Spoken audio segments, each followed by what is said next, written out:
अस्सलाम वालेकुम, welcome back to another video. कैसे आप सब? उम्मीद करती हैं आप सब खैर खैरियत के साथ होंगे। तो चलें जी, शुरू करते हैं अपनी आज की रेसिपी, जो कि है पकोड़ा, चिकन पकोड़ा। तो यहाँ पे मैंने ले लिए हैं 350 ग्राम ब्रेस्ट फिले ले लिया है, जो पैकेट का कंपनी का आता है। मैंने वो लेके इसको छोटे छोटे छोटे छोटे से क्यूब्स कर लिए हैं। ये लहसुन अदरक का मिक्स पाउडर है, थोड़ा सा ये डालें, हाफ़ टी स्पून से भी मैंने कम डाला है।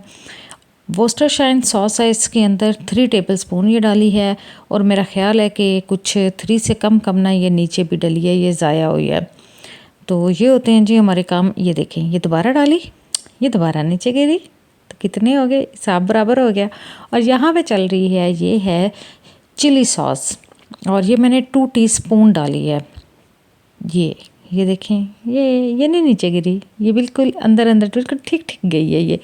और यहाँ पे है, ये है ओइस्टर सॉस, ये भी मैंने बिल्कुल 1 टीस्पून के लगभग डाली है। और यहाँ पे आपने ना इसका मेन इंग्रेडिएंट शामिल किया मैंने, कि आपको कोई टेंशन ना हो। चिकन तंदूरी मसाला 2 टेबलस्पून मैंने इसको भर के डाला है।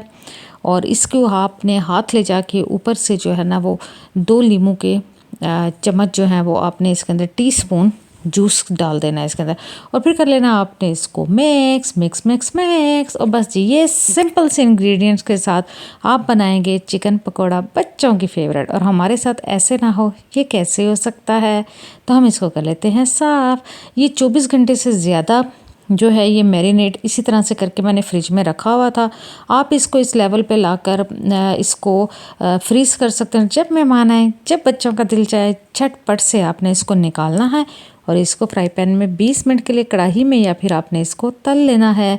और यहाँ पे 1.5 टेबलस्पून बेसन डाल रही हूँ इसके ऊपर, और ये मैं इसके अंदर कॉर्नफ्लोर शामिल करी हूँ। ये देख लें, ये ऐसे है। और ये मेरी ना बाजी की रेसिपी है, उन्होंने मुझे बताया जी आपने ऐसे ऐसे करना है। मैं कहा ठीक है जी, हम ऐसे ऐसे ही कर लेते हैं। और फिर हमने इसको कर लेना है मिक्स मिक्स मिक्स मिक्स। और इसमें ना कोई पानी नहीं आपने डालना, बस ये इसी तरह से किसी पीस पे लगता है, ये किसी पे नहीं लगता, टेंशन नहीं लेनी आपने। यहाँ पे हम कर रहे हैं इसको फ्राई 20 मिनट के, बहुत अच्छा सा ये तैयार हो गया। और ये जो आपको ब्लू प्लेट नज़र आ रही है ना, टमाटर सब्ज़ मिर्च के साथ, लीमू के साथ, ये है चिकन पकौड़ा। क्योंकि इधर अजान होने वाली है, तो मुझे इसकी अलग से वीडियो बनानी याद नहीं रही। तो रेसिपी अच्छी लगी हो तो अगली गल थानू पता है। अल्लाह हाफिज़।